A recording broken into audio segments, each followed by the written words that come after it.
Good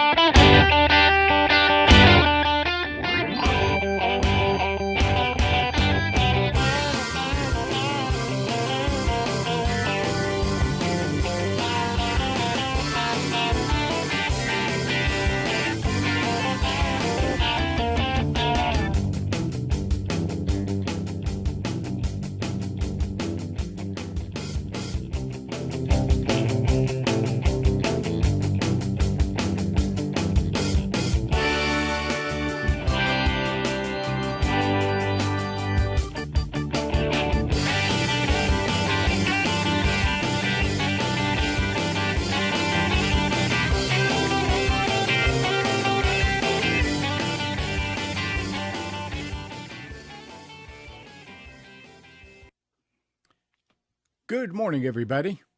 You are tuned to Computers 2K Now on the Nissan Communications Network. I'm Amnon, your host for the next 2 hours, along with Spence.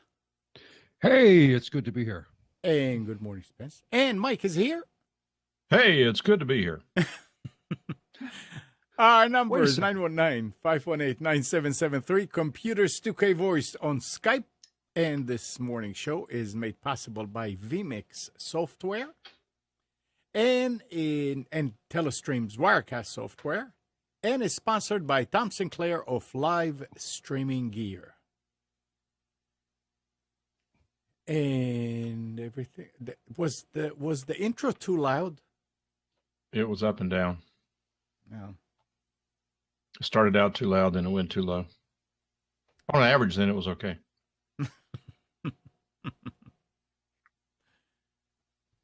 All things considered. All things. Everything. So what's going on?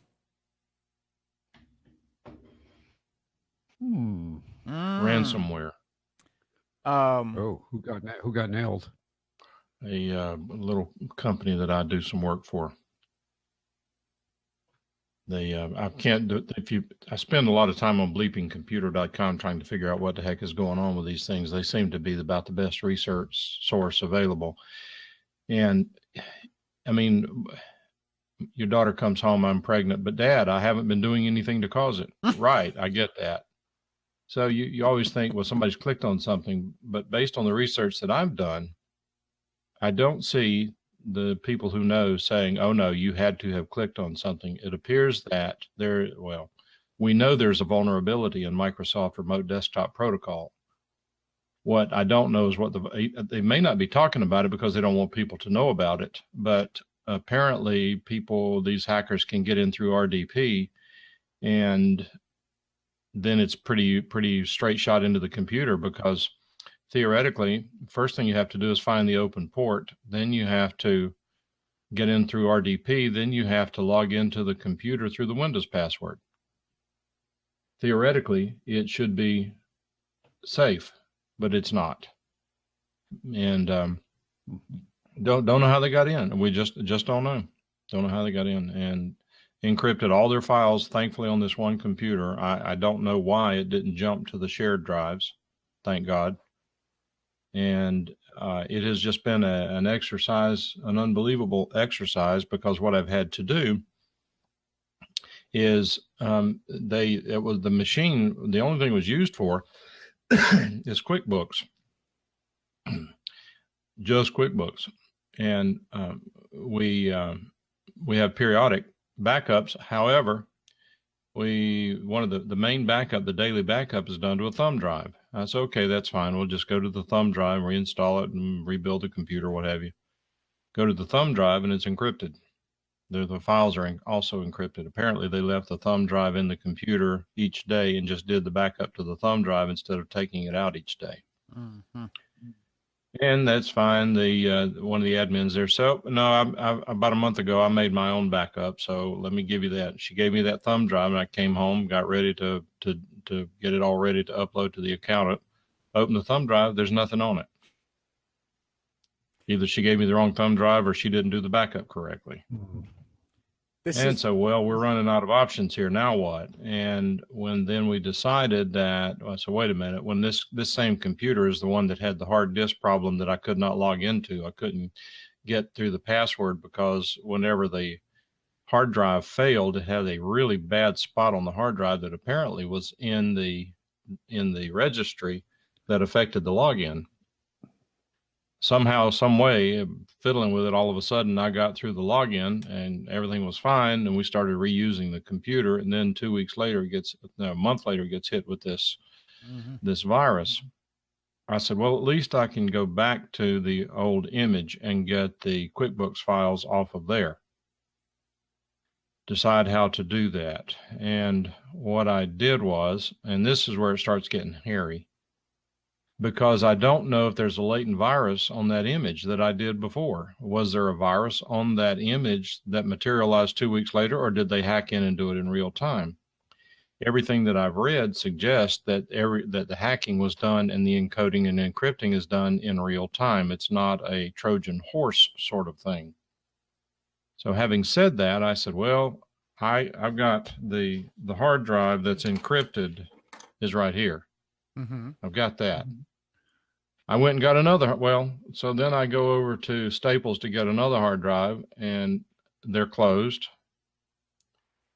I went back 2 days later, grabbed the box, took it to the counter, said, oh, I need this one. They went and looked back. We don't have them in stock. There was no time to get anywhere else. I came home, ordered one drive off of Amazon.com, next day delivery.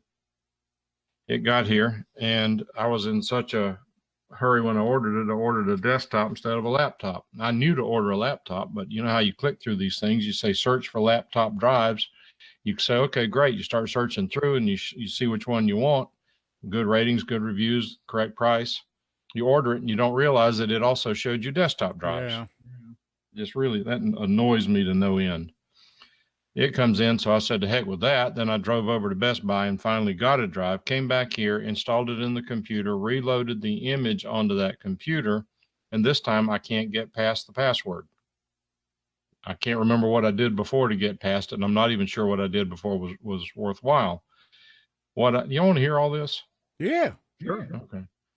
All right, so then I get this program that I've always used reliably from pogostick.net, I think it is. It's this software, how to crack a Windows password. It's a bootable CD that ISO you get from, I think it's pogostick.net or something like that. But anyway, it's based in the guys in the Netherlands. It's always worked extremely well. No problems. I've never had a problem with it. It's very geeky to use, but it's not complicated because you get to accept all the defaults. Having said that, I ran it multiple times, and every time I ran it, I got a kernel panic. Ran it on another computer, runs fine. Ran it on that one, kernel panic. Now I can't remember what to do, so then I start looking. By the way, Rover is saying download Trinity Rescue Kit. I believe they use that same password cracker on there. They also have, these kits also have something called OPH crack and some of these other things that I'm scared of, and I never could get any of them to work. I then started doing some research and actually found a site called 4sysops.com. They have an article entitled Offline Activate the Built-in Administrator on Windows 10 Without Signing In. I said, wait a minute, that'll work. If I can log in as the administrator, I can change the password on the user account. Then I tried to do that. Well, this is a really slick technique. I'm not going to go through all of it now. And I started going through it and had my doubts. And 5 minutes later, I've changed the password and I can log into the administrator account and into the user account. I will go into this computer, and all this time is not on the internet so that it can't get to my drives. It's not on the network. I go through and I now take the USB key. I back up the QuickBooks file to the USB key. Then I download all sorts of antivirus and scanners and things from Bleeping Computer that it says it recommends that you use to look for these things. I also downloaded, installed, and ran Microsoft Safety Scanner. I believe that's the name of it. MSS Microsoft Safety Scanner, I believe it is, which is their own version of their malicious software removal, which in the past I had a serious problem about 3 or 4 years ago, and that was the only utility I ran that found it. But it found it and got rid of it, and that was good. But so far, I've run 5 or 6 scans, tests, rootkit detections, all sorts of things on this computer, and it doesn't find anything. I have to assume that this computer was not infected with whatever Trojan or whatever virus was put on the infected computer. I still haven't connected it to my network, which I'm afraid to do. And what I will probably do when I finally do connect it to the network, which is probably today, is I'm going to shut down every other computer on the network. But I don't know what else to do. I don't know how else to protect against it. It would be nice to be able to reuse that installation of Windows instead of having to go through everything all over again. But even in doing that, I'm still apprehensive because I don't know if that virus can hide in the boot sector of this hard drive. I'm not sure what precautions that are necessary to take for this drive that has had the infection on it.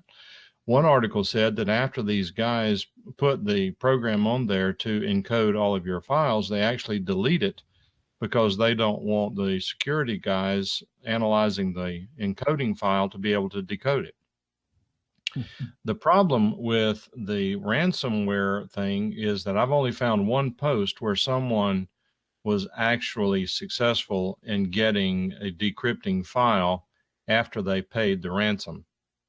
And the ransom was, now get this, the ransom fee, if you I believe it's, if you pay the ransom within, it's either 12 or 24 hours, it's a half a Bitcoin.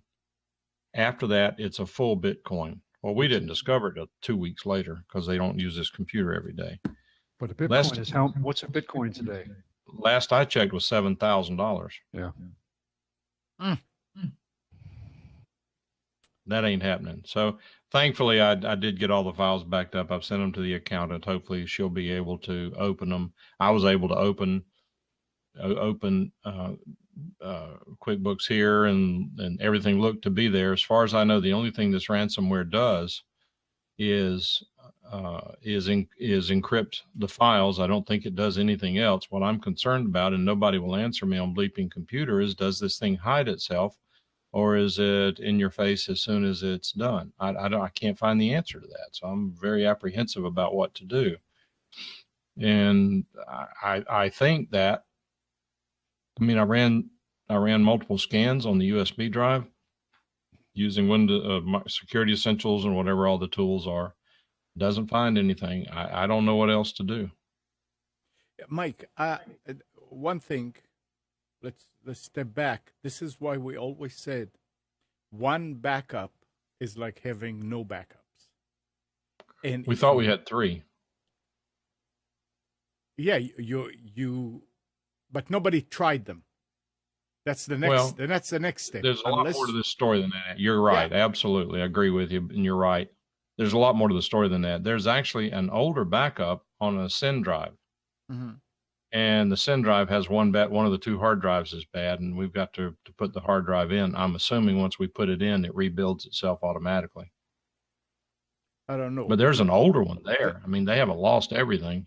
But it just goes to show you better be careful, because the message here and the problem here is, are you talking? No, go ahead. The problem here is that I don't know how you protect yourself against this, particularly if you don't have to click on anything. If you're subject to being hacked, I mean, the firewalls are turned on, everything.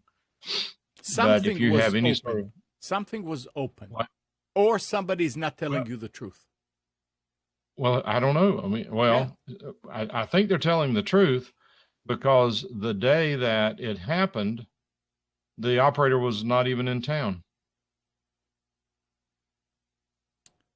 Well, as far as whether sleeping in the background, waiting, it's possible, but that's what happens with Trojans and viruses that destroy your drive. I mean, actually, destroy files, delete files. With these things here, I don't think, and I mean, this, I'm just thinking logically, I don't think that the files themselves have anything that can hurt another computer. I think they are being encrypted by a program that is doing it at the time of the encrypting, and that's all. It's like a converter. When you convert a file from JPEG to a GIF, it doesn't keep anything in there that will go and convert it back. It's just the end result, and that's it. So, but if I had that hard drive and you worried about it, the one thing to do, and if you have the time, is to actually put it on another machine and leave it there for a week or 2 or 3 and see if something happens. But if you got the files that you want, I would say, yeah, you're saying that it is much better or easier to use the same OS drive instead of recreating everything. But I would still, if I had that drive and I got the files that I want out of it, I would completely reformat it and start from scratch. Agreed. But that will not necessarily preclude the virus from coming out of the, I mean, it's theoretically, I think when they store it in the BIOS of the, in the boot sector of the hard drive, that's in essence a rootkit. So can you, I know that you have the option to, when you want to repair a drive where the boot sector has been corrupted, you can overwrite it, but that doesn't write over the whole thing, right? Yeah. I've had drives where I cloned it and it would not boot. And you went in and I used a tool and it just said, restore boot sector. Which boot sector would you like? And it gave you a list and you picked one and you installed it. But that doesn't mean it writes over the entire boot sector. It's just the designated area, right over the BIOS. I don't know if it reads it and modifies it and writes it, or whether it just writes to a section of it. I don't know the answer to that. Yeah, I don't either. It's just a mess. But here's what the takeaway from all this is. If you're using a Windows computer, you're vulnerable to losing everything. Oh, yeah. And when it happens, it's ugly. You ought to look at this virus, and the way you can tell which one it is it puts the .arena, ARENA, .arena file name. It's the end of the file name. It'll tell you which virus it is. If you go to bleepingcomputer.com, you'll learn everything you want that's known about it. They're anticipating that there will ultimately be a crack, but it could take as much as 6 months. Mm-hmm. And there's some people, I'm telling you, I mean, I don't care, even Amnon, if he got hit right now, there'd be some stuff he loses he doesn't want to lose. No question about it, because possibly computers are updating every minute. Yeah, but having said that, I've got our family pictures in 2 or 3 different places, and probably 2 or 3 more I don't know about that I could find if I had to. I've got 200 hard drives here. And some of these guys are saying, I've lost every one of my family pictures for the last 20 years. Yeah, I mean, this is in gross 20 years, negligence. Well, in 20 years, there ought to be a second. I mean, for gosh sakes, look, if you don't, hang on a second. Let me pass it, because I do this myself. This is why I end up with 200 hard drives. Right now, you can buy a 1 terabyte desktop hard drive from Best Buy or somebody for $49. If you're not using a lot of hard drive space, if that's a big enough hard drive, or if you want to go get a bigger one, go get a hard drive image, which means copy byte for byte, image your current hard drive over to the new hard drive, put the new hard drive in your computer, start using it, take the old one, put it in a static bag, label it, and put it in the top of your closet. Now you're at least protected for the last 20 years. That's what I'm saying. It's gross negligence when somebody's saying, I lost everything from the last 20 years. That means you did not. I try not to be too judgmental, because if I got hit right now, I'd lose stuff I wouldn't want to lose. Yeah, well, that's to be, this is not judgmental. This is, I mean, you have to put it in their face, and you have to make sure that people know that you can lose everything in a split second. And especially when you're not awake, You don't see it on the screen. It just happens. The only way to protect yourself is to back up. No virus scanner can save you from this. No anti-malware. Nope. And let me tell you something. Even if you have a Mac, this will happen sooner or later. They'll figure out a way how to do it, and there you go. So that. Not sure about that, Amnon. Well, there are just so few Macs out there. It's just not worth their time because they have to manually hack into each one of these. What I'm saying is sooner or later. So no, they're declining in numbers. But they're still never going to be a target. If the only way to protect yourself is what Mike just said. Go buy another hard drive, image it, put the old one, which will probably fail before the new one, in a anti-static bag, and file it in your. And I've got drives like that with just what computer it is and what drive and the date on it, and that's what I do. I just put it on the shelf. And do it once a year, $50 a year. Yeah. Or if you've got a bigger drive, do it once a year. Absolutely. At least. And then after 3 years, you can reuse the first drive. Yeah, you can just roll. Absolutely. And look at the drive after you do it. Go to the drive, open some files. Let me make a recommendation if you decide to do what we're talking about. Go get that hard drive, install it as a second drive. You don't even have to do anything with it. Just install it as a second drive in your computer, and I guess let me think this through a second. I guess what I would do is image your current hard drive to the second hard drive, and then leave that drive unused but powered up in a computer, because if it's going to fail, it's usually going to fail in the first 30 days.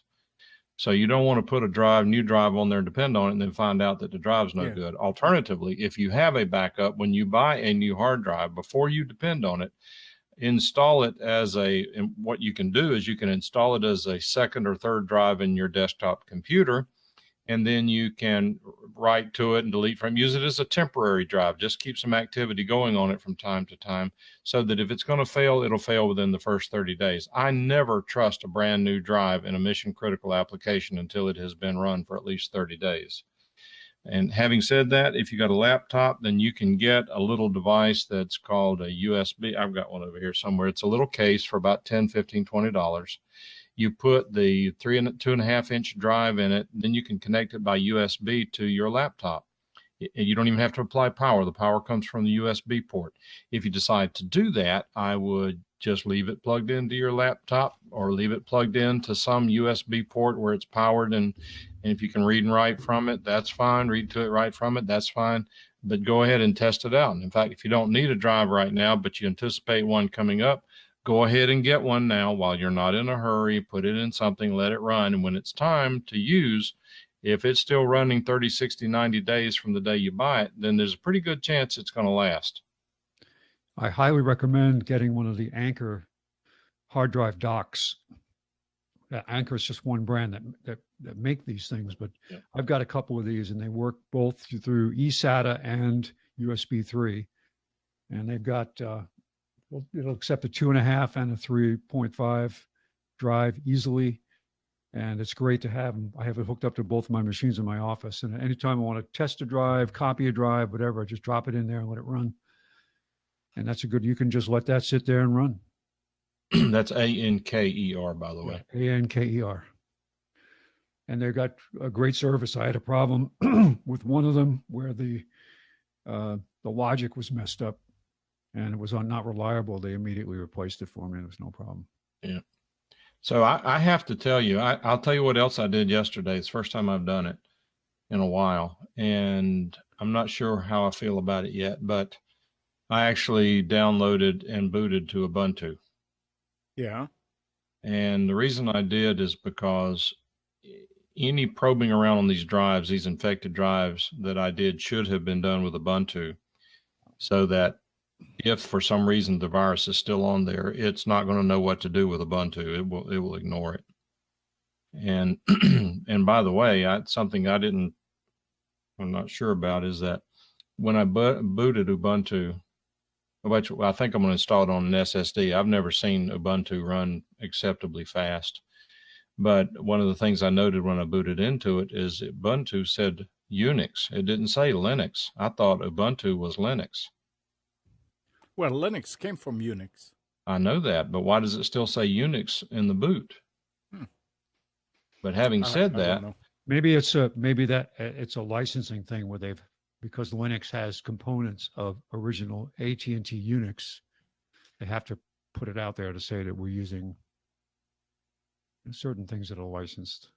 So here's the takeaway, Amnon. I am very concerned over Windows computers. I am now convinced that they are not reliable. They are not secure under any circumstances. I don't believe there's any program that can make them secure, that backups are your only defense. But having said that, I also believe that a Mac would be a better solution for a mission critical with the same backup routines, knowing that the same thing can happen, but it's 95% less chance. I think you knew that before. I've made excuses for Windows for years, and there again, the same crap you run into with Ubuntu about drivers and this didn't install and that. It took me 30 minutes to figure out how to install Skype. I mean, it's just crazy. It's not for the faint at heart. If you're going to use a Linux distribution, you better be prepared for a baptism in fire. Now, I would probably suggest, I'm not there yet, so I don't know this to be true. I would suggest that once you get the hang of it, it probably then starts moving pretty quickly. But there is a very steep slope on that learning curve. I'd recommend not using Ubuntu. I'd recommend LXLE, which is a lightweight. It's based on Ubuntu, but it's a different distribution. It's for people who would like to have a desktop replacement that acts like the original intent was, I think, to replace XP, but it runs great on older machines. It's very easy to use, and the updates seem to work pretty good. I've installed a few programs. Like you said, Mike, it's not super easy, but if you want to use a machine for browsing, for email, for basic things, LXLE distribution is what I like. I have it on several older laptops and desktops. Okay. And I don't use them actively. It's just that I'm going to store a machine that's a complete machine, and I want to have something on it so that I can plug it in and test it to see, hey, do I need to throw this away? Something happened to it? That's what I have running on them. So Alan says that Windows computers are a pain to maintain. I have seldom wanted to completely refresh my Mac. And Alan, I will tell you again, I'm not dogging on Mac because look, they're made by the same people that make Lenovo computers. The operating system is Unix with a cartoon interface. I mean, they're good computers. There's nothing special about them, but except the price. And but I will tell you that considering the installed Windows user base versus the people I know with Macs, I would have to say the failure rates are about the same. Because I can tell you some horror stories. I mean, even when the company that I used to work for, that lady there was real Mac snob, and boy, something hit on her hard drive and she lost the whole thing. And because she didn't have backups, it was horrible. I think they fired her over it. And my brother, he had a problem with his Mac. He took it in. I said, why? Macs don't break. They just work. He took it in. They wanted $650 to fix it. So I don't buy this crap that, and even Andrew, when Andrew at one point was being such a Mac snob, he got into a situation where they had to completely replace a computer to him because the computer was bad. Then he went through pain trying to get all of his files back. So the war stories are out there, but since there are so many fewer Macs out there, it's not a target-rich environment, and there's some value in that. I mean, if Macs were to become as popular as Windows, whatever benefits they have would diminish greatly in certain respects. Now, I do think that Macs are theoretically better in that they are Unix, Linux based, and I think that's a much more secure and safe operating system than Windows. But I will also tell you that now that when I am looking for a particular utility, even a password cracker, something like that, I'm very hesitant to go after open source or even shareware sorts of things, the free stuff, because there seems to always be a catch to it. Well, Mike, So, but I mean, all this is good, but let's remember one thing. If you are in the workforce, you're using Windows for the most part, and you have to know how to use Windows. If we just say, oh, forget it, Windows, we can't use it, it's not, then we have to stop driving, and we have to stop taking showers so we don't slip and break our head, and a lot of stuff. There are ways, you try to drive defensively, and you know what you're doing. You are a good driver. You have to be the same way with your computer. It's too bad, but if you're trying to be in the same group that is running the economy, running business, you stay with Windows. But you can't. It'd be interesting, though, Amnon, to hear IBM started offering desktops to their employees that were Linux based. Mm-hmm. And they've been doing it for several years now. And I don't know what the percentages are of people that have switched over to Linux, but the new laptops that they were providing to people who were business professionals were Linux based. That's so fine. It'd be interesting to see whether they have the same administrative control. Obviously they do. They would never put them out there if they didn't. The thing though, Spence, the thing is, if you're working in a company and the company is providing that, that's a different story. Oh, that's the only way you could do it. That's a different story. I wouldn't, small business is not going to go out there and be Linux based. Yeah. I agree. But wait a minute. If you got somebody like Jason, who knows the stuff like the back of his hand and who has zero challenges with it, if he's your IT guy, you can do it. Yes. But remember, that's rare. Wait. But you just said it, Mike. A lot of companies don't have an IT guy. You try and put on your resume that you can only use Linux, and let's see how many jobs you're going to land. You might be surprised it move you to the top of the list on a lot of them. No. Well, I don't know. I'm not talking about system administrator. I'm talking about desktop. Just using. I understand the problem. If somebody put that on a resume to me, I'd say that they've got a passive aggressiveness problem. Well, I think that it's far too easy for people to rely on Office 365 and subscriptions and all that stuff than it is to go out. If it's one less thing you have to worry about, you're going to go the easy way, which is Microsoft. Well, and that's what businesses go after. Here's what we decided to do on the QuickBooks thing. They're going to go to QuickBooks Online because those files are stored probably on Unix, Linux servers. They've got probably some of the most sophisticated firewalls in existence. They have a full-time staff managing intrusions into their network. They probably have hourly backups to multiple destinations. And remember when we started with this online computing, the issue was I don't want them having my data. I'm concerned about safety. I'm now convinced that it's dramatically safer to go with a managed service like QuickBooks Online than it is to have it on your local Windows computer. As long as you have local capability if you lose your internet connection, which is probably there. Like Office 365 offers that. So, well, again, you got to have backups. You got to have local backups of your data, or you're not being smart. No, absolutely. But I'm saying is that you can't, if you have to authenticate to use the application across the internet and you're in a place where there's no internet connection, you need to work. So that was an issue with the original implementations. But how many times do you have to get into QuickBooks right now? Depends on what you're doing. Yeah, paying bills.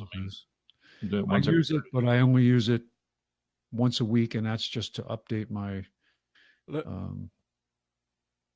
my business files that I have. So listen to this story here. Linux rules supercomputing. This day has been coming since 1998, when Linux first appeared on the top 500 supercomputer list. Last week, it finally happened. All 500 of the world's fastest supercomputers are running Linux. The last two non-Linux systems, a pair of Chinese IBM power computers running AIX, dropped off the November 2017 top 500 when the first top 500 supercomputers list was compiled in June 93, Linux was barely more than a toy. It hadn't even adopted Tux as its mascot yet. It didn't take long for Linux to start its march on supercomputing. And yes, it's on supercomputing because of the way that it works, of its productivity. It's not because it's safe, but I think the safe is also there in the back of the system administrators' heads. The what? I remember going to an IBM trade show. It might have been in the late 90s, but it was probably the early 2000s. It was a big industry event for web services. And there was one of the booths that they had there was from the IBM mainframe division, which had, and then back then, it was already a single cabinet that had incredible amount of power. So through that entire show, which lasted 3 days, they had this system running and they were adding a new instance of Linux every 15 seconds. And they just let it run for the entire show. And by the time they were done, I forget how many tens or hundreds of thousands of Linux, simultaneous Linux instances they were running on that server. All of them managed, all of them accessible. It was amazing. And this was, I'm going to say 20 years ago, 15 years ago. Yeah. I've got a question. You guys that use Netflix, does Netflix run on Linux? Can you get into it? What do you mean? Can you get? Why you just run it in a browser? Yeah. So if you run it from the browser, you run it in a browser. Would the browser support Netflix? Well, the reason I'm saying this is I can tell you, I can fire up a Linux machine. I thought you knew. Say it does because the firmware on smart TVs is Linux. Yep. So the story goes, an on-demand video streaming service Netflix has found that more people than ever are watching video outside their homes. About 67% of people now watch movies and TV shows in public, according to an online survey it commissioned of 37,000 adults around the world. The survey also found that about 37% of Netflix U.S. subscribers binge watch shows and movies while at work. God. You know, it's funny. We've become the parodies that we used to see 15 or 20 years ago about what the future would be like. We've become that. So yeah. I guess that's not going to help to run Linux and the local on the local. I mean, I watched Netflix on my phone when I was in Alaska, but that wasn't when I was working, and that was because I had no other access, and it worked great. But for those of you that that like to do video editing, I came across a nice editor. Didn't play with it much, but it's a nice editor called Shotcut. Not shortcut, but like without the R. Shotcut.com. It's a nice editor that works on Windows, on a Mac, and in Linux. You download the version of the OS that you're using, and it's free. From the few tutorials that I was watching, it is unfreaking believable. So it's got, yeah, it looks, I'm looking at the screens now. It looks Yep. like it's got linear editing. What, do they support multiple sources? I don't Files open at the same remember. time? I mean, you can do multiple tracks. Yeah.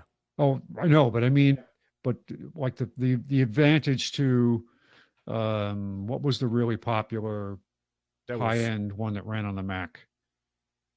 Video that everybody used, Final Cut Pro. yeah. That was linear editing, but it could support multiple.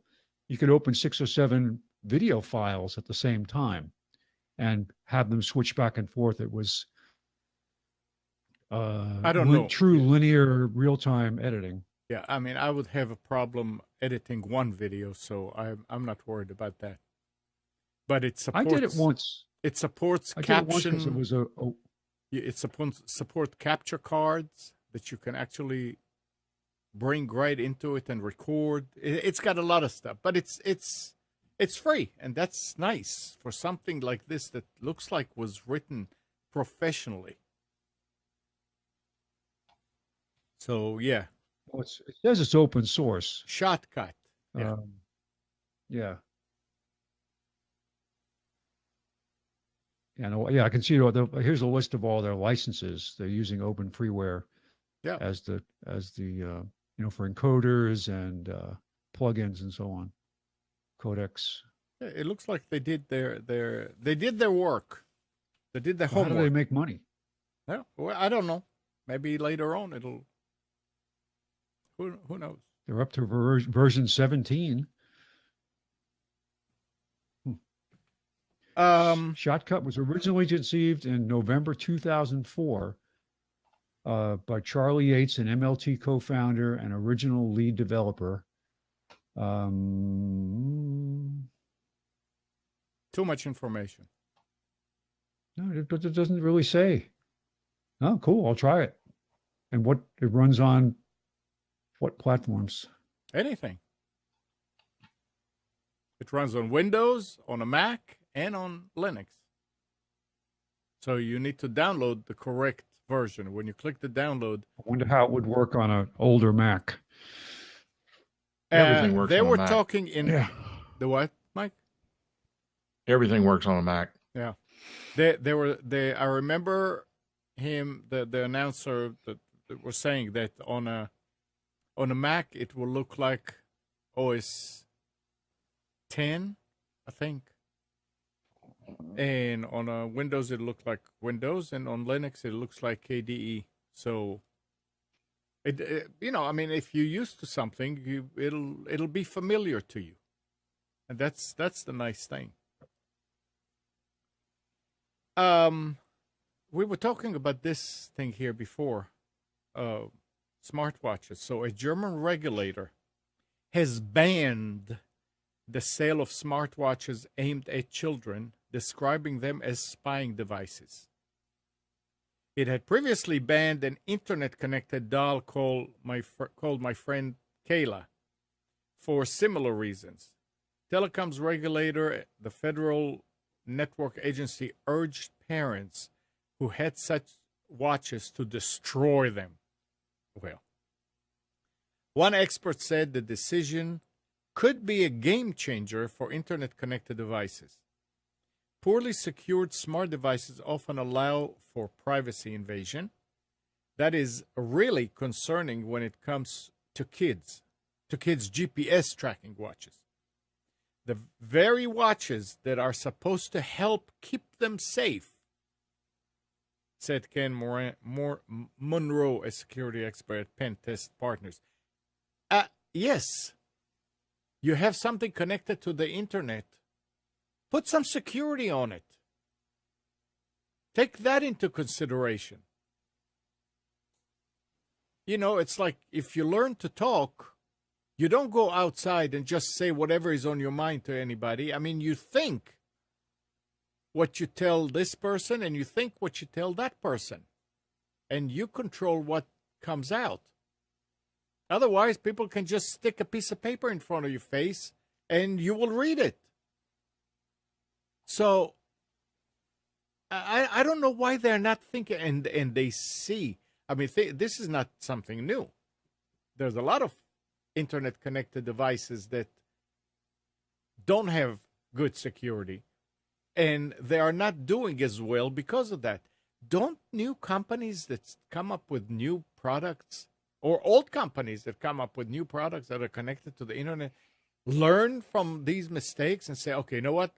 We need to concentrate a little bit more on security. Because this is nice, yeah. You know, hey, track your kids wherever they are. They will not get lost. You'll find them. Yeah, and so does everybody else. And I think a lot of it has to do with I want to be out in the market first because otherwise somebody else will beat me to it. And then still, and I agree here, especially when it comes to kids. I mean, yeah, we have the echo in the kitchen. Are they listening to us? Great. So they can hear me make bread, you know, whatever, you know. We're past the days of making love on the kitchen table. So what are they going to get from listening? I have no idea. But you have to think about this. Yes, it is. Yeah, but you know what? I have my opinion about technology and how I believe we're being conditioned in a lot of ways that this stuff is slowly getting used to the fact that we have this stuff there, so that when it actually does get intrusive, we're like, well, you know, yeah, it's just a little bit more, right? So bad. Yeah, that's the thing is the new generation does not care much about privacy like the older generation does.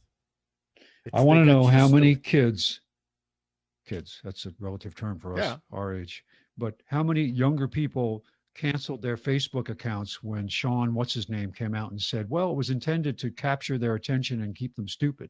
Yeah. So, how many of them None. canceled their Facebook accounts? Probably none. Yeah.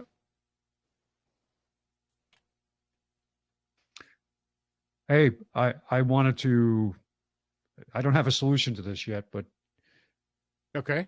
We talked, Aminon, about this, about the Windows Creators Update and how it has broken my multi-monitor setup on my laptop to the point it works, but I have to, every time I start the machine up, I have to manually add the monitor and then extend the displays. It does not remember it. No matter what I do, load drivers, remove and load drivers, try, just, there's nothing I can do. And I found other people are also pulling their hair out with the same problems. And I had a couple of calls. One was from John. He said, I'm not, my computer just doing an update. I want to use it, but it says it's 33% and it's been there for a while and it's not going forward. I said, is the light blinking? He said, yeah. I said, leave it alone. There's nothing you can do about it. Yes. Oh, yeah. And he called about 3 hours later. I said, yeah, it's up to 40-some%. I said, just leave it. Go to sleep. The next morning, he called and he said, yeah, it's telling me good morning. Or something like that, you know. Hello, we installed the full creators. You know, I said, okay, there you go.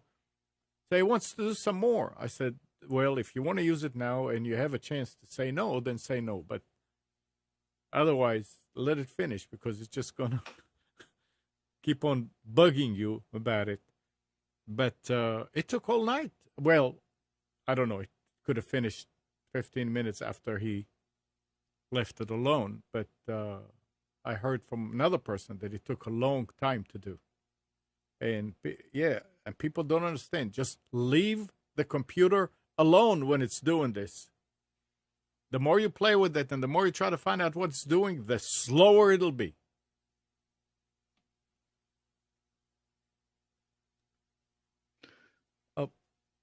Here's an interesting website I'm on. It's a list of all the people in Hollywood who are not involved in sexual harassment. Short list? It's a blank page. Oh, jeez. Yeah, this is getting whether they're the victims or the perpetrators. It's ridiculous. Ridiculous. Here Yes. now again with piracy.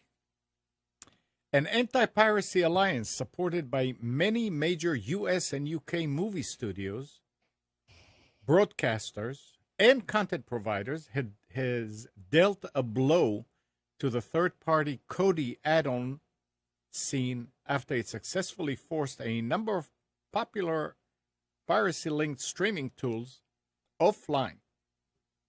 In what appears to be a coordinated crackdown, developers including J. Sergio 123 and the Alpha, who are responsible for the development and hosting of add-ons like URL Resolver, Meta Handler, Benu, Death Streams, and Sporty, confirmed that they will no longer maintain their Kodi creations and have immediately shut them down.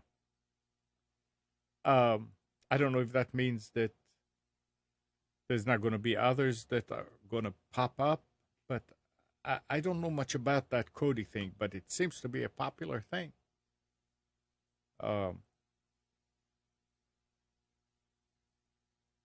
If you're going there and you getting the latest movies, then yeah, I'm not for that. But if it's just another way to stream old stuff, why not? If those companies will just make it so it's affordable, people will not have to go there. Hey, Spence? Yes. You want to do the specials? It's an extra specials. Yeah, well, it's Black Friday specials. yeah. All right, yeah. Let me give me a chance to set it up here. You took me by surprise here, although I realize it's 10 o'clock already. So Yeah. Uh-huh. yes. And here we are. Ta-da. It's already Black Friday. Unbelievable. Or almost Black Friday, I should say. Absolutely amazing. All right, let me adjust the size so I'm not squinting here. I like those pictures.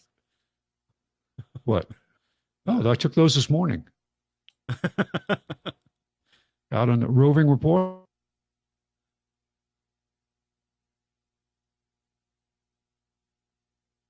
Did Spence just disappear?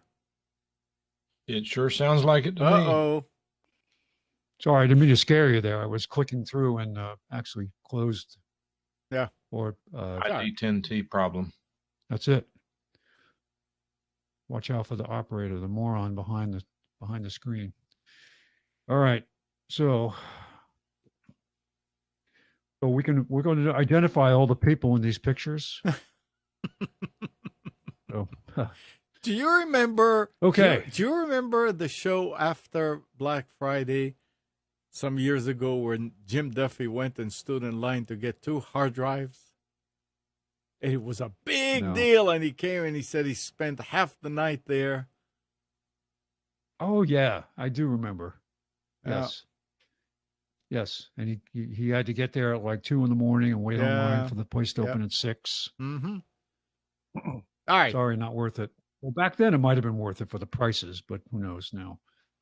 But all right, so what I did was I went to this is Black Friday Computers 2K Now specials, Black Friday 2017. So what I did was went to our 3 typical retailers and just skimmed through the ads and put the highlights up here. Now one thing to keep in mind that some of these ads or some of these offers are time sensitive. They're not just, go in to the store on Friday and they'll be available. They might be door openers at 6. They might be door openers at 4 in the morning. Who knows? You need to check. So I did not put that information in here. But if you see one of these things, at least you know where you need to go to find it. So check their ad out. Staples and Best Buy did a very good job of organizing their page for searches. Office Depot did not. Office Depot offered a preview of their paper ad, but no other way to scan through. So you'll see why that one is a little wonky. But for the most part, they made it pretty easy to put this stuff up there. So, okay, Black Friday staples coming up. They have an HP i7 laptop, 12 gig of RAM. I don't even know what side the hard drive is. $499.99 is $310 off. 27-inch Dell monitor for $99.99. That's wow. $150 off. 27-inch. HP Pavilion Core i5 for $369. That's $230 off. So they're putting their money where their mouth is. There's some good deals out there. Brother MFC L2700DW wireless mono printer. This is again my favorite printer that's out there. This is about the cheapest you'll see it. This is not a fabulous price. But this is not just a printer. Fabulous price would be what? That's not just a printer. No, it's a printer, scanner, fax, copier. Yeah. It has what I like about it is the document feeders and all that. Yeah. And it uses the high capacity toner cartridges. But this is a good price. So $129.70 off. If you're going to get a laser printer for an office situation, this is what I recommend. Even if you don't do faxing, because it has the document feeder that can feed multiple docs through. It's got a tilt up cover for scanning. It's just a really good, versatile machine, and it's cheap to run. Mm-hmm. All right, this one is for you, Amnon. All the Star Wars drones are on sale. Collector's edition, so $50 off. 2 terabyte Seagate Backup Plus for $64.99. 4 terabyte Backup Plus. This is a portable for $99.99, 20 off. Again, not fabulous prices, but good prices. This ad below it, where it says APC battery backup, the description of this is actually wrong. If you click on it, it is a 650 VA for $54.99, 20 off. They do have a 450 also on sale, but this is a good deal for a 650 VA. And APC battery back. This particular form factor that they have, I have several of these, and they work really well. Easy to use. You can independently start them without power, which is nice. I used it for a lot of other applications besides computers, just for holiday stuff and parades and so on. All right, Chromecast is on sale for $19.99. It's $15.01 off the regular price. Amazon Fire Stick for $24.99. That's $15 off. We've got a D-Link HD Wi-Fi network What about the camera. nuts above it? Oh, I'm sorry. I forgot about the Moose Munch. This is ground up moose antlers made into candy. I'm kidding. It's like a peanut brittle kind of thing.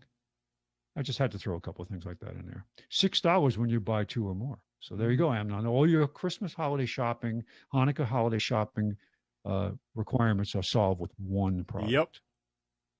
There it is. D-Link HD Wi-Fi network camera. This is apparently a new model. I haven't seen this one yet. $49.99, save $20. Samsung 24-inch curved LED. This is the big deal now. There were at the Staples sites, there were 5 or 6 different curved monitors on sale. So this is a 24-inch curved monitor, $129.70 off. The prices are coming down on these. Because nobody's buying Amazon them. Echo. Huh? Because nobody's buying them. No, I don't think that. I think the technology is catching up. It was a big deal at first, but now they find that it's not that hard to bend that flexible LCD back panel. It's people like it too. I mean, I don't know if it's going to make a big viewing difference, but they like it. So Amazon Echo Dot, $29.99, 20 off. Wow. The full Amazon Echo second generation, so a little bit different form factor, $79.99, 20 off. It's the new one. Mm-hmm. Amazon Fire 7-inch tablet for $29.99. That's 20 off. Now that's a great price for stock. It's a good tablet. You're gonna have to put up with the startup ads, but that's really not a big deal. And it's a good functioning tablet for $30. Yep. You know, so I paid $50 for mine. A similar, it was a 7-inch. I think it's the same amount of memory. We've got a Acer Aspire AMD A9. This is a great entry-level laptop.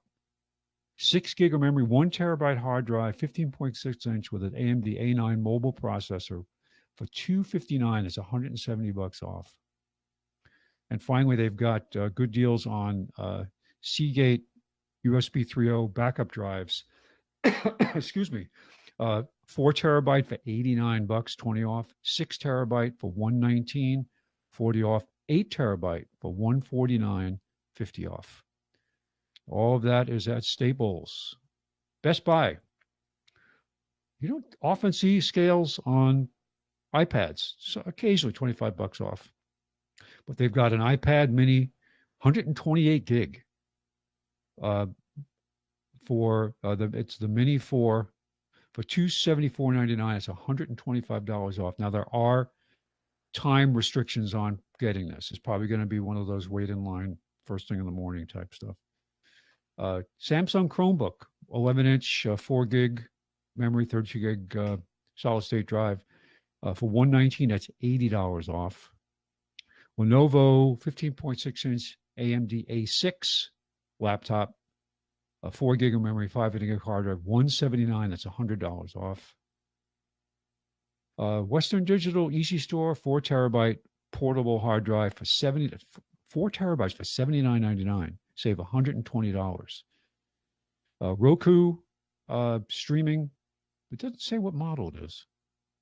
Premiere Plus streaming media player, $49.99. Even if whatever model Roku it is, if it's a new model, it's going to be pretty powerful. And talking about the Roku, we just had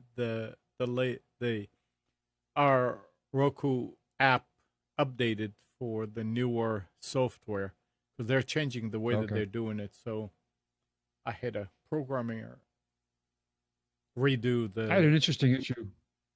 Go ahead.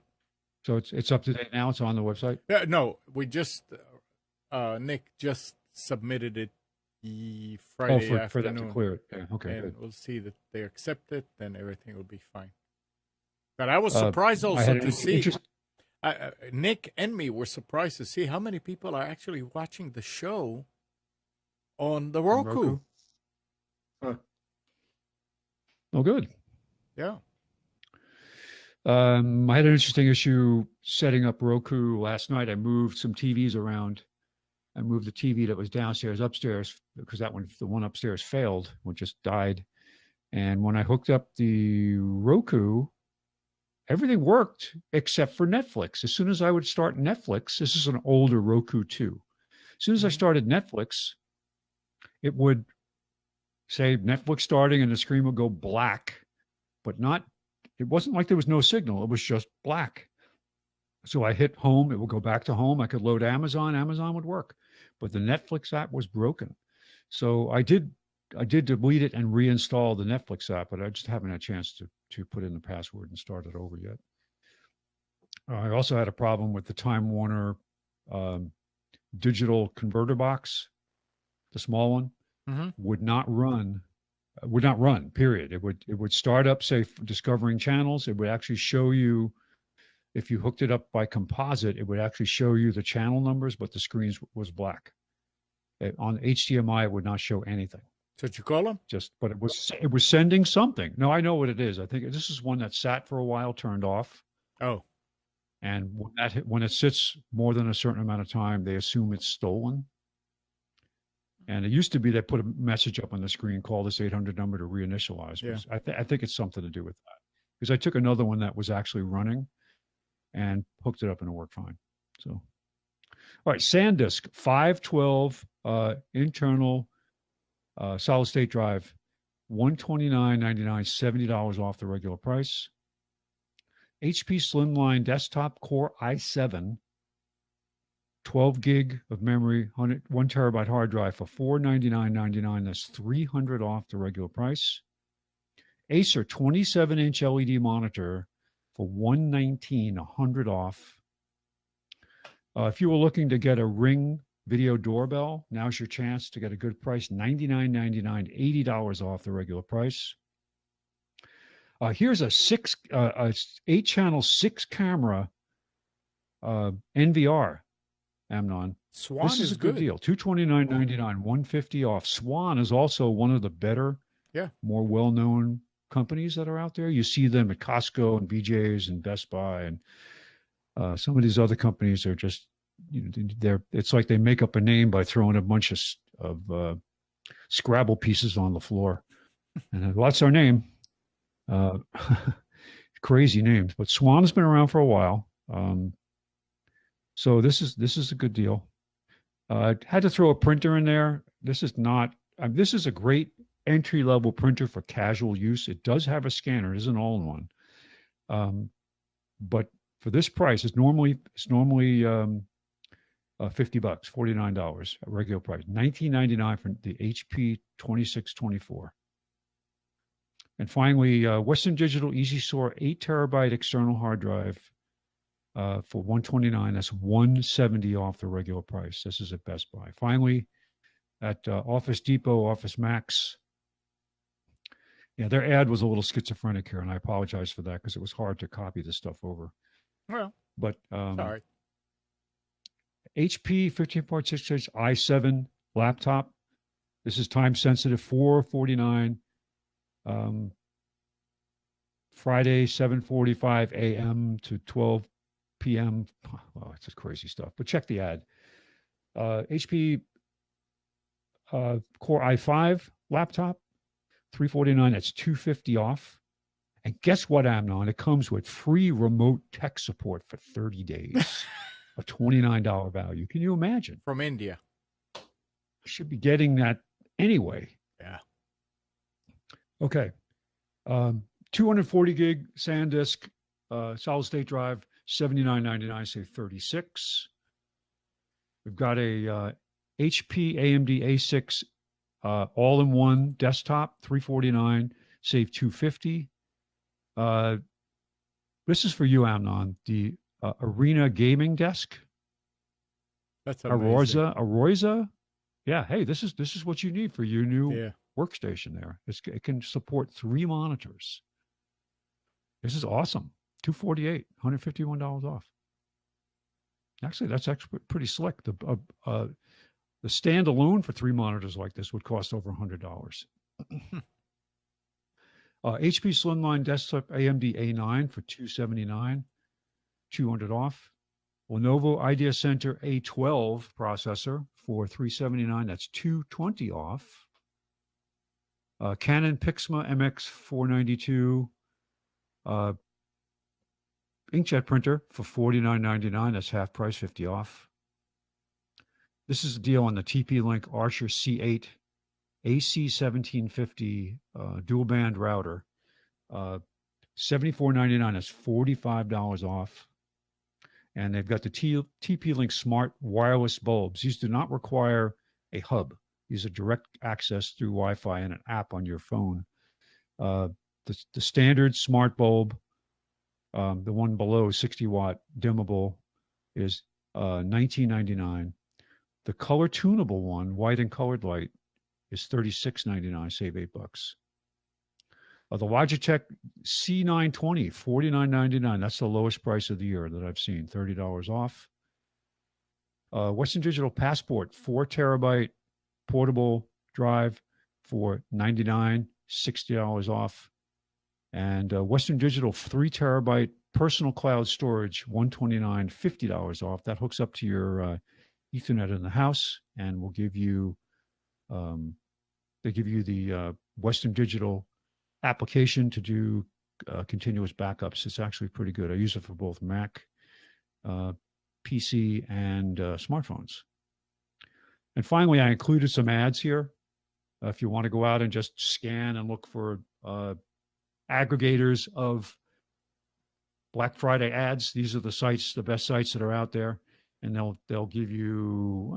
It's presented pretty much in the same format, but different links out there for searching through how are you going to spend your Black Friday, where you're going to go and get trampled on. So what's D/M? Wait a minute. Say it again. Oh, Office Depot, Office Max. D for Depot, M for Max. Because it's the they're the same company, but they have different branded stores. So it made sense to me, Mike, at 7:00 this morning. I'm sorry. So these prices are not good until Friday.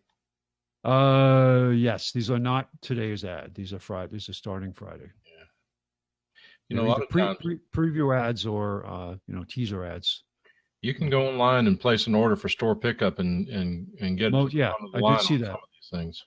Early shopping is available for online pickup or for store pickup. I see. How do you do online pickup of a product? Did you mention the C920? Yeah. Yes. Okay. There's also a C922. I don't know what the difference is, but it looks to be about the same camera. Might be an updated version. Don't know. I saw one in the store somewhere. I think I don't remember where I saw it, but I saw it and it looked to be very similar. I don't know if there's any improvement to it. I still see like the C910's better. It's called the C922 Pro Stream. It has a streaming server. I don't want to go to a YouTube comparison. That's not going to tell me much. Must have a web server built in. Here we go. Amazon. Let's see what it says about what the difference is. HD video streaming and recording. 60 frames per second with a free tripod. Whoa. Integrate live images, 2 omnidirectional microphones. That was pretty much the same as the old one. I don't know what it is. But that C920 is kind of the industry standard right now. Yeah. Yep. Thanks, Spence. Oh, you're welcome. I like that table, but I'd like to have the monitor stand as well. Yes. No, I think it's the table comes with the bracket, from what I can see. It says monitors and mount not included. Oh, I thought it did. Oh, I didn't. I didn't look at the actual ad that close. Down at the bottom. Monitors and mount not included. That's deceptive. Yeah. Well, if it's just the table, that's not a deal. I'm going to look that one up. Yeah, I say that, but the fact is that if it's really substantial metal and not just cheap pot metal, then it's a commercial grade type piece of equipment. But a lot of that stuff's real crap.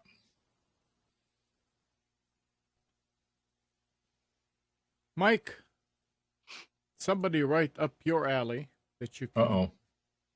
I want your comments. Federal regulators rolled back decade-old rules on Thursday, making it far easier for media outlets to be bought and sold, potentially leading to more newspapers, radio stations, and television broadcasters being owned by a handful of companies. The regulations eliminated in a 3-2 vote by the FCC were first put into place in the 70s to ensure that a diversity of voice and opinions could be heard on the air or in print. But now those rules represent a threat to small outlets that are struggling to survive in a vastly different media world. That's the part I don't understand. What? Why is it threatening them? How does it help? How does it help the little guy? I don't know. I mean, I can think of one way, but you go ahead and finish, and then we'll talk about it.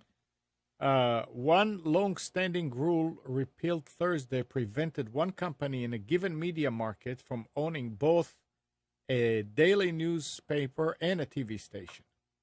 Another rule blocked TV stations in the same market from merging with each other if the combination would leave fewer than 8 independent-owned stations.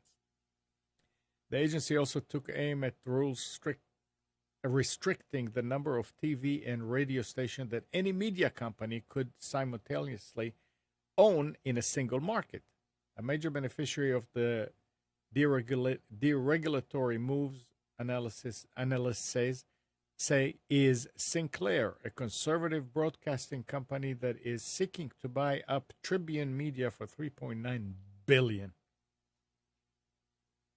So, I mean, I know that I'm not familiar with all those rules, but I remember when Curtis wanted to buy the Buzz, he couldn't, so he had his son-in-law kind of buy it, and all kind of finagling that you can get into it.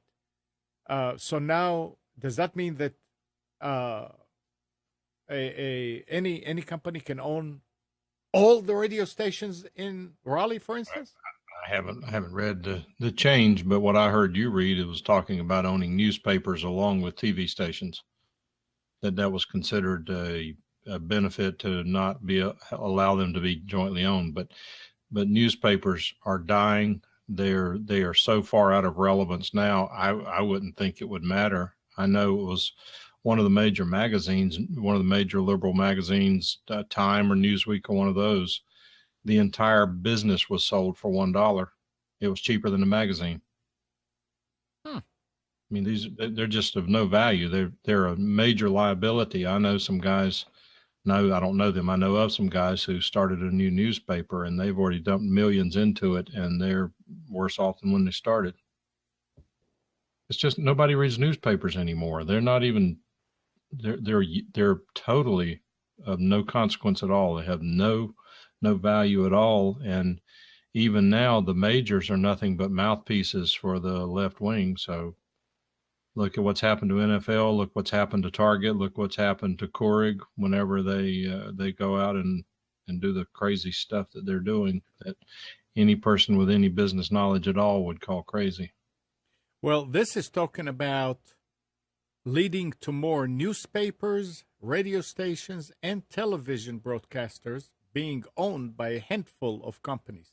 Right. That's what I was just saying, that It looks to me like they lifted the prohibition on cross ownership of newspaper and electronic and real media. So is that, in general, is that a good thing or a bad thing? I don't think it matters. Okay. All right. If you called me up and said, Mike, after the show, Mike, guess what? I found out the N&O is available for $1. Yeah. I would say, no, thank you. Don't even call me. I thought you were a friend. Why are you even telling me this? And it's just crazy. I mean, the liabilities associated with these things. I mean, look at all the trees they're killing. The environment protection is for thee, but not for me. It's just crazy. It's a vacuum tube world for these guys. There'll probably be 5,000 or 10,000 people in the country who still want to hold on to it, but that's not enough to support it. A good point. Very good point. Well, Rover makes a comment here that's interesting. Yeah. Rover says that internet has killed newspapers and to some extent radio and TV. Not true for radio and TV. You can actually demonstrate, for example, that the electronic delivery of the things that you can get over the internet has actually resulted in people watching TV more than less. And I'm not saying this because I'm in the radio business, because nobody listening to this is affected by what I'm doing, but the radio business has got anywhere from 93 to 96% of the people in this country listen to the radio at least once during a week. Anytime you were in the car. I mean, that's just the way it is. You may not like it. You may not pay close attention to it, but you listen to it. So right now, before I got back into the radio business, I was stating that same stuff. Now, I will tell you that you are absolutely correct if you're suggesting that the internet has changed radio and TV. No question about it. And before I got back in the radio business, the podcasters were saying, radio is the big elephant in the room. They're the ones killing us. If they get into podcasting, we're screwed. And you get back in the radio business, and all the whiners are saying, "Oh, we got to watch out for these podcasters. We got to be careful that they don't knock." I mean, it's just both sides are griping and complaining about the boogeyman on the other side. But having said that, what people don't realize is that there's a marriage of all these technologies. The distinction between one source of entertainment versus another. The average person doesn't care whether they watch TV on Netflix or Hulu or NBC, God forbid, NBC. They don't care where it comes from. They're interested in the content. The question is, who's going to get the content they want at a price they're willing to pay at the time they're willing to watch it, or enable them to time shift it. That's what they want. And as these divisions disappear and the integration of these media services become more complete, then it's going to be, I think there are problems ahead, because there are not enough eyeballs and ears to consume all of the content that's out there now. But having said all that, I still am just, and Rober's saying regarding TV, see the above post, but what I'm still trying to get through my mind is my common sense tells me that these unbelievable price increases by Speculum and AT&T and others that are promoting so many people to cut the cord, I don't see how that bodes well for their long-term viability. I mean, Amnon, if we owned Speculum and I saw as many people cord cutting, you and I would be having a meeting at 4:00 today to figure out what we need to do to cut the erosion. Case in point, whenever people started taking out their home telephones and going with cell phones because AT&T jacked the price of home phones up to $59 for a single telephone line, $59 a month for a single telephone line, then people said, I can get a cell phone for that. I don't need to be doing a copper wire line to my house. And if you look at it right now, the number of people who have copper home phones is just, it's unbelievably low. It's not even me. Not there. Not even me. Not even me. Not even me. And I mean, my phones are VoIP, and I've now worked on that, and I've gotten that down to somewhat of a science now. And it's even better than the copper. It's a true 4-wire connection for podcasting and for broadcasting a telephone call. And I'm very happy. Is it the same quality as a copper wire? No, you're not going to beat a copper wire. But when you look at the quality or lack of quality that the telephones had in the later years, what I'm referring to is back before 1984, when you picked up the telephone and made a call point A to point B, it was clear as a bell. It was perfect. There was no noise on the line unless there was a problem, which could always happen. It was great. Now people call and it sounds like on their cell phones, you can't really understand what they're saying.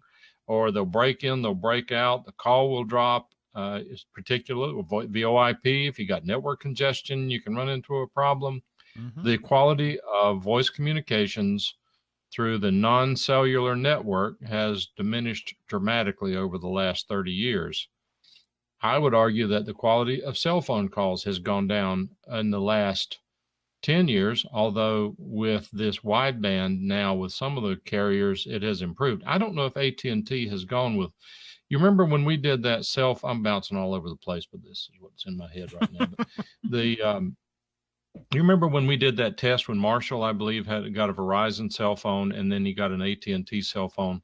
We did a voice test and Verizon was much wideband than AT&T. Yeah. Well, I have Verizon, and there are clearly a good majority of the calls are broadband. Do you know if AT&T has ever increased the bandwidth on their calls? I don't think they have. I don't think so. I don't think any of them would. They just get their customers used to adapt to whatever is there.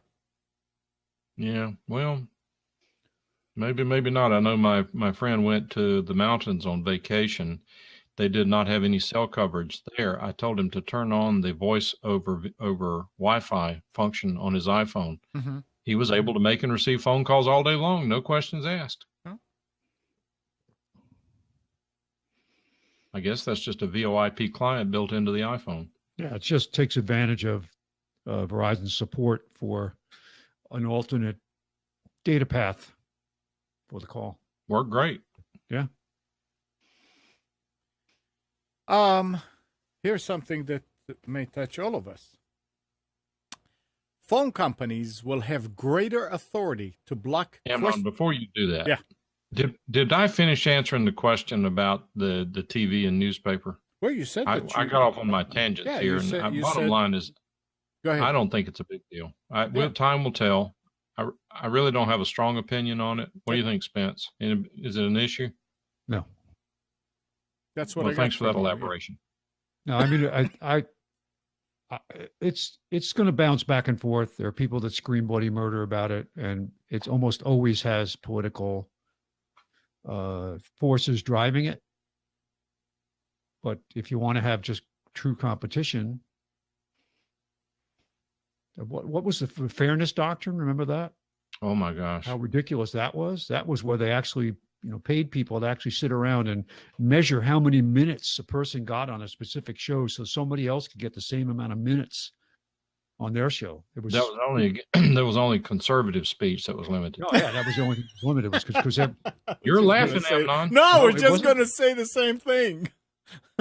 it is really it's something. True. Fairness. Read The Intimidation Game by Kimberly Strassel and find out. I was listening to a commentator talk about the outrage over, like, people always complaining about Fox News. Isn't it terrible? But you look at how many people watch Fox News compared to how many people watch the broadcast network news, and you're talking the difference between 3 and 4 million and 40 and 50 million people. Yeah, but it's not fair. It's not fair because you actually have a place you can go but that's the problem. That's why things are going so bad for Democrats and liberals. It's Fox News, because those 3 million people that they're talking to are making the difference. Well, and this is an aside, but for what it's worth, you heard it here first if you haven't heard it already. We've lost Fox News too. The only 2 holdovers in Fox News, 3 now, with Laura Ingraham, Sean Hannity, and Tucker Carlson. Once they're gone, Fox News is gone because they've been taken over by the owner's sons, who are uber leftists. Well, when they see their revenues start to drop, then they'll get. They already are. Oh, and I know they have. They already are. They've already had some erosion at some points. They even had Rachel Madcow beat them on some ratings. There is I don't know who's heading it up, but there is an effort out there to start a new conservative news channel. Good luck with that. Read The Smear by Cheryl Atkinson. She's a good reporter. Say again? Smear. She is a great reporter. Mm-hmm. Well, please read the book. Yeah. I've gotten to where now, of course, as people will know, if you're liberal here, we still appreciate you listening, and we're not trying to piss you off, but we do have a position. We take that position. If you want to call up and argue with us, even on politics, the number is 919-518-9773, and you are welcome. We won't be ugly to you. We just disagree with you. But having said all that, I think that if you want to make a political argument either way, you need to be informed, and you need to read The Smear by Cheryl Atkinson, and you also need to read The Intimidation Game by Kimberly Strassel. They're both excellent books. And then if you really think that Trump's a racist, read The Big Lie by Dinesh D'Souza, and you will be just abused of that. You need to listen to Dinesh D'Souza. Has a great series of lectures on YouTube that you should take. Some of them are short, but well worth listening to. One of my favorite ones is he went to a very, very liberal university and had an open forum with students and just massacred this kid who was trying to virtue signal about, I'm guilty of all this stuff, and I'm, this and I'm that. And he says, well, then if you really are guilty of all this white advantage, then you need to give up your seat here. And the kid wouldn't do it. So, well, if you really, really, really feel guilty and want to do something about it, then you need to give up your privilege. It's kind of like Al Gore complaining about global warming and then has a house that has a power bill that's 5 times the U.S. average and then flies places on a private jet. Yeah, but he purchases carbon credits to offset it. Those don't work anymore. So anyway, we ought to do a political show one day. Yeah, we should. But I was just going to say one thing about that whole thing is, I was talking with Ron, one of my system administrator, and they were having problems in their HOA, and they actually ousted them and got new people in there and all that will do a better I wish they had let me know about it. I'd love to follow along. I'm going to get into that business.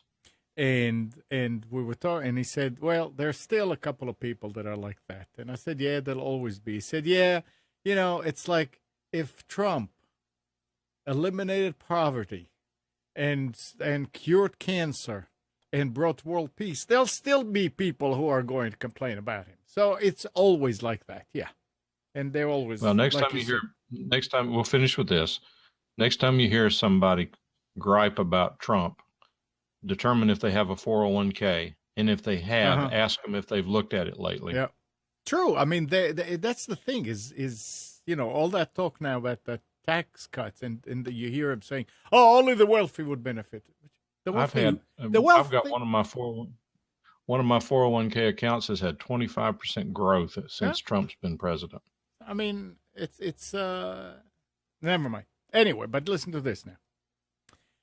Phone companies will have greater authority to block questionable calls from reaching customers as regulators adopted new rules to combat automated messages known as robocalls.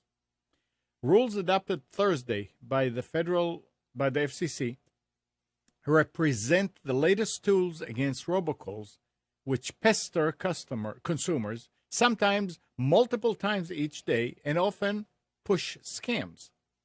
Phone companies can already block some calls that trick consumers by showing up on caller ID with fake numbers.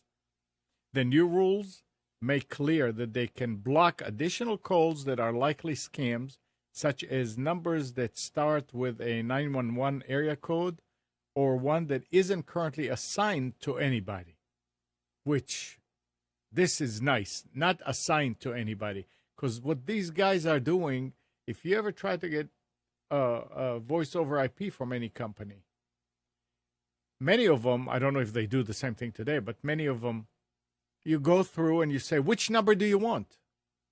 And you can choose any area code that you want and any number, and these are unassigned numbers. And that's what they do. So this will be great. Only the problem will be the next time Mike gets a call and it shows like it's coming from Amnon and it turns out to be a marketer. I don't know if they can do that. I think there's some period of time, I think, between which they have to let that number lie dormant. But even then, if let's say that you had a number, let's say that a scammer picks up a number, or let's say it this way, let's say you have a number and then you let it go, a scammer picks it up. The likelihood of that scammer calling me from your number is infinitesimal. No. That's not what I meant, Mike. I meant, what do you think? This afternoon, you get a call from a number and from an 852-2121. It's a live number. I still use it, but they're using it also. I don't know if they can do that. Yeah. Well, that's called spoofing a number, and yes, you can do that. Yeah. I don't know that they would do that. It should be a felony with death penalty. Oh. And it should be done at the world level so that the UN can go seek out people who do it. Well, I was telling Amnon, I'm getting calls where the electronic voice is telling me that I have a warrant out for my arrest and my property is being monitored, and call us back at this number. Well, if they know that number to call back to, why can't they find these people? Right. Or the ones that outside the country. This is the IRS. This is the IRS. You need to call us back at this number right now. That's right. Yep. Oh my God, I'm going to jail. We are taken to having action against you immediately. I always, whenever I get this, I say, can't they find somebody, an American, who would speak correctly and sound the right way to make these calls? It's amazing. IRS, let me think about it a second. I had a guy call me in a panic one day. Oh my God, the IRS is coming to get me. I said, do you think they'd warn you ahead of time so that you could skip town? I know, but the guy sounded real convincing. I said, okay, well, just wait there till he gets there, but make sure you got your pistol loaded.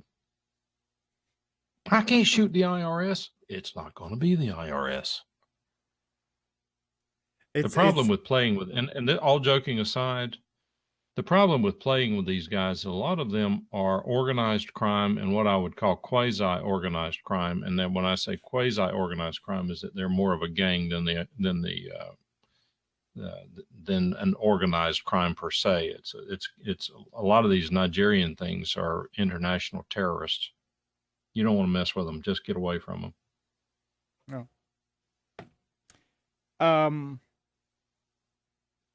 If you are considering giving Amazon or getting that service where people are coming into your house and delivering stuff, they said, I'm not. Security researchers claim to have discovered a flaw in Amazon's key service, which, if exploited, could let a driver re-enter your house after dropping off a delivery. I'm glad they did not get into details, but that should be enough to tell you don't get that service. If you were considering, after all the other things that you think about. It's apparently has a problem, and they can come later on and get in too. Now, here's something else that's kind of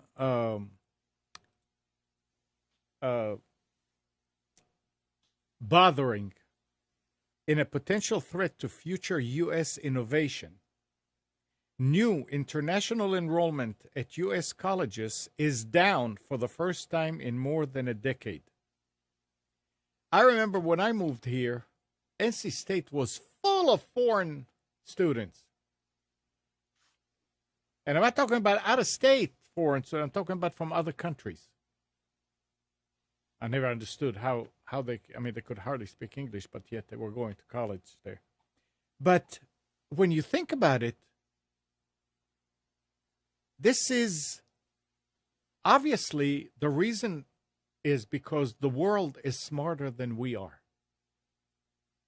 The level of education, I don't know. I did not go to college to know how it was and how it is. So I couldn't say that it's lower than the rest of the world.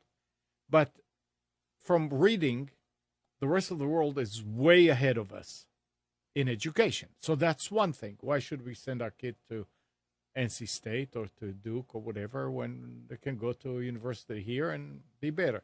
The other thing is, if I was a parent of a student overseas, and I would see what's happening in this country, in campuses, would I send my son or my daughter to one of those campuses? Hell no. What is it? Wait. What is it you're trying to avoid? I'm trying to avoid their indoctrination, change the way they think. Come on now. I would try wait. I try to avoid them getting involved in violence and getting hurt. There's a lot of things that you say, hey, I don't want to get into that. So someone from Syria is not going to send their kid to the United States because of violence on campus? But was somebody from Syria? Is that Syria, what you just said? Well, let's put it this way, and no, that's kind of what I'm saying, but not, you can pick up certain countries that it will be actually, it's much better than being there, but these countries don't send their kids in big numbers. I'm talking about the kids that were coming from European countries, that were coming from Japan, coming from China, remember, this is threat to future U.S. innovation. We had those students come here, and after they graduate, many of them stay here and work and enhance the country. And that was the thing. This is what we don't see anymore. It's just, I'm not saying that the Americans are stupid, the kids, and they're not going to do so, but you need to bring people from outside and not jumping over a wall to come in, to be able to go to school and be educated and then join the workforce. And that's what we're losing. And the smart Americans aren't lazy. They're not stupid. They're lazy. Okay. So I can tell you, if I was still living in Israel, I would never send Hannah to the United States to go to school. Okay, so I if won't. she's in school now, why wouldn't you send her back to Israel to go to school? Right now, I don't control her whether, I mean, I don't pay her way for school. She's paying her own, so I can't do You know anything my about it. point. You know my point. Have you Yeah. suggested she go back to Israel to go to school? No, there's no going back to Israel for her. I mean, she was born here and she's from here. Okay. But the thing is, Well, she could get a student visa. yeah, of course she could. But that's a little too late with her bought a house. And, I mean, it's, we're talking here in generalities, not specifics. Right, but I want you to repeat the statistic that you read. Maybe I didn't It understand said the that statistic. new international enrollment at U.S. colleges is down for the first time in more than a decade. There are no numbers. Define down. That means Down that 1%, less. 10%. I don't. They did not talk about percentages, but they said that it's down, and I understand why. Now, I mean, for years and years we haven't heard what was going on in campuses, and now that that they are getting back into the '60s style behavior, we hear about it.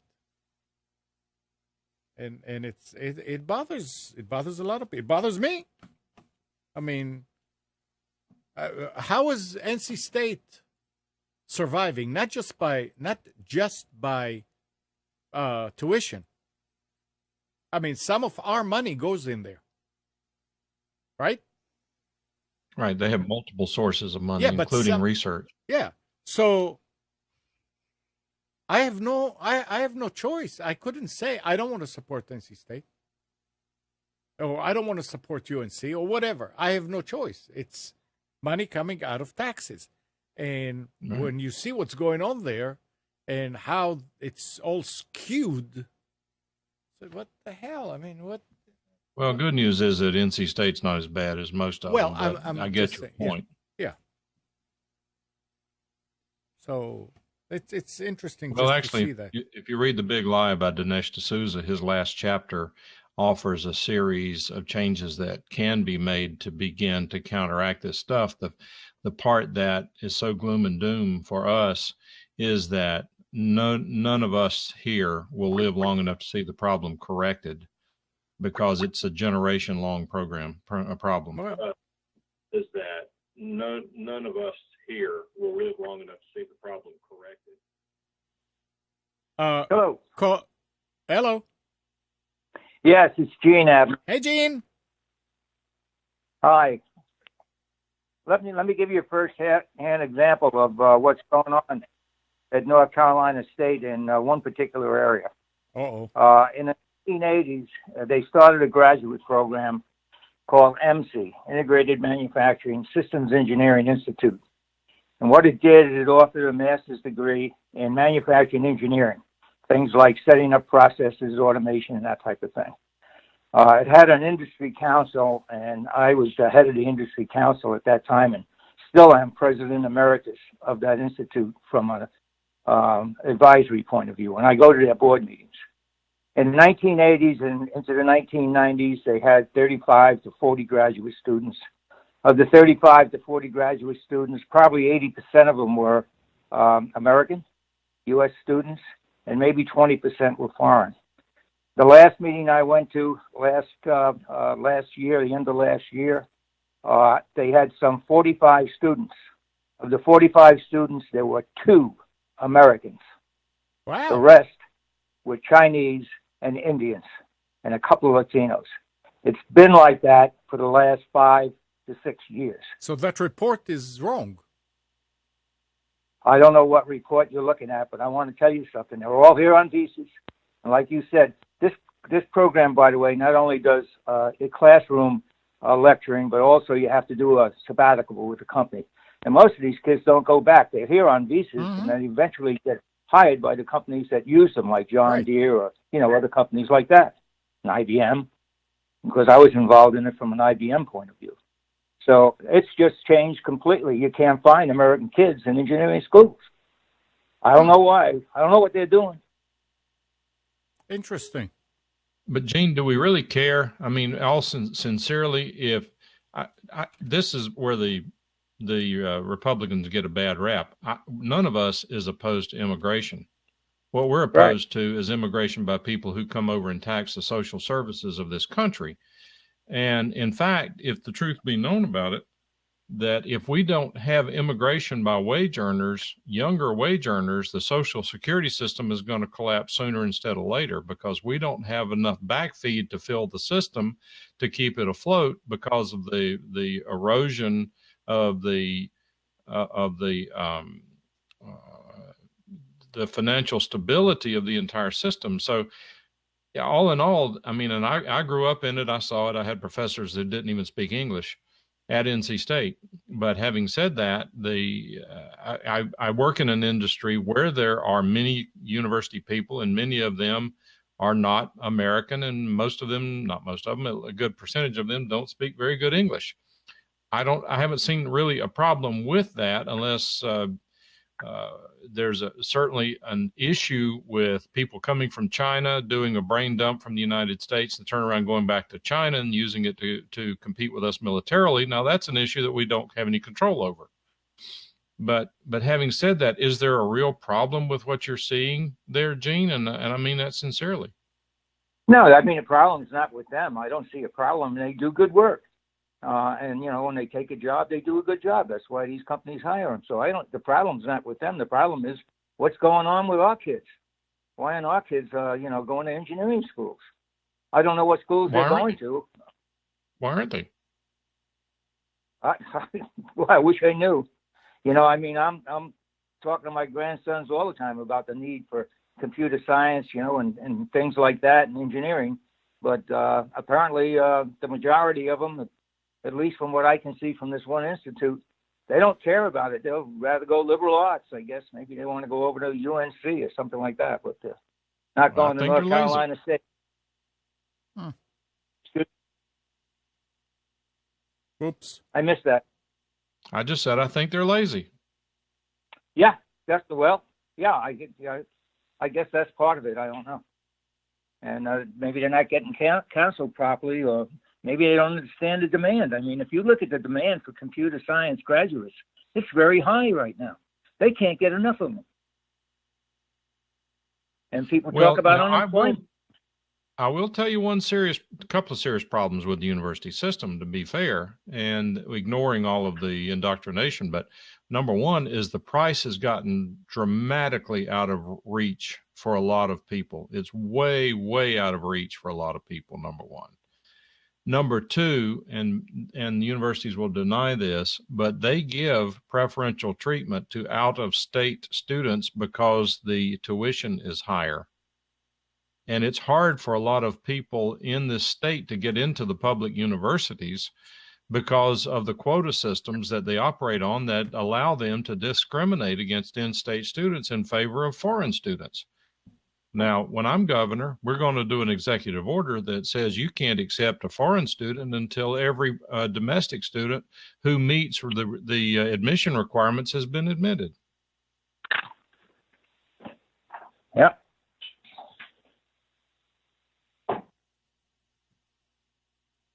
All right. Okay. That's my contribution for the day. I'll talk to you later. Thanks, Gene. Thanks, Gene. Right on. Take care. Bye-bye. Bye. All right. I've got to go here too, Amnon. All right. There are two more things that I just want to bring up because it has to do with Thanksgiving, which is this week. Walmart is taking a bit of a non-traditional approach to boost sales ahead of Black Friday and Cyber Monday shopping events by raising prices for products sold online and discounting those same items in the physical store. They're trying to get more people to go. So if you go online and you are shopping for something, go and check, call the prices in the store and find out. If you turn out that prices in the store may be better. And Amazon is giving Whole Foods shoppers an early gift for the holidays. They announced Wednesday it's slashing prices again, this time on several holiday staples, including sweet potatoes, canned pumpkin, and turkey. If you're an Amazon Prime member, you'll pay even less for turkey. Whole Foods/turkey prices to $1.99 per pound compared to $2.49 for non-prime, or $2.99 per pound for an organic turkey compared to $3.49 for non-prime members. I still don't understand, what do you do at the store when you go to pay? Do you say, I have a Prime membership? And at that point, what do you, I mean, there's no card to show I'm a Prime member. So I'm going to call and I'm going to find out, and maybe we talk about it next week. But it's interesting. And I told Kathy, I said, when you go to Whole Foods,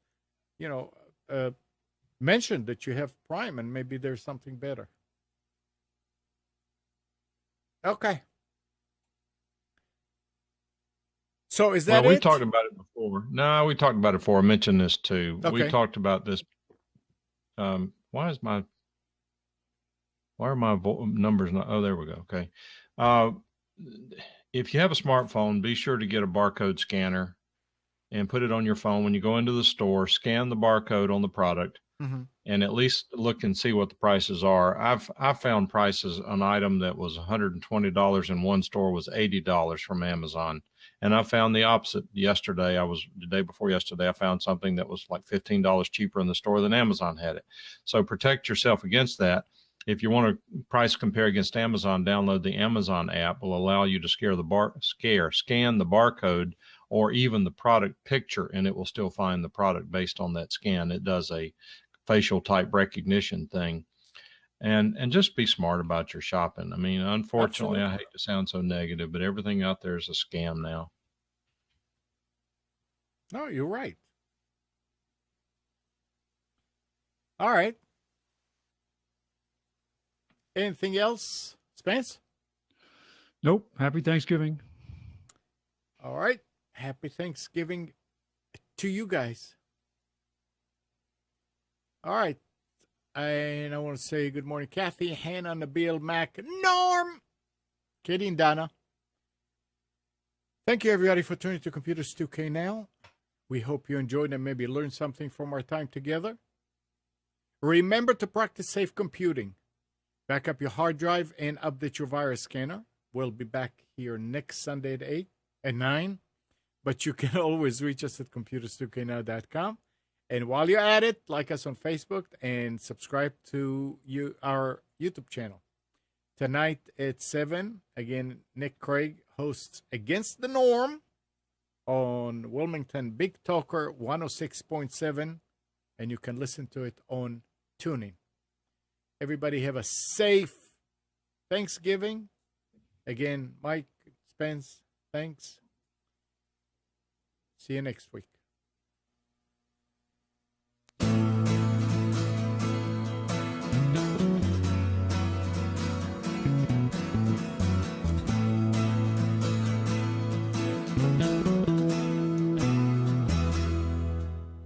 You are tuned to the Nissan Communications Network. If you tuned in too late, you can always watch each program in its entirety or download an MP3 audio file of it in the archives section at nissancommunications.com. Don't forget to subscribe to our YouTube channel, follow us on Twitter, and like us on Facebook. Sponsored by Telestream's Wirecast software, StreamingGear.com, Carolina Apparel, and DeltaForce.net.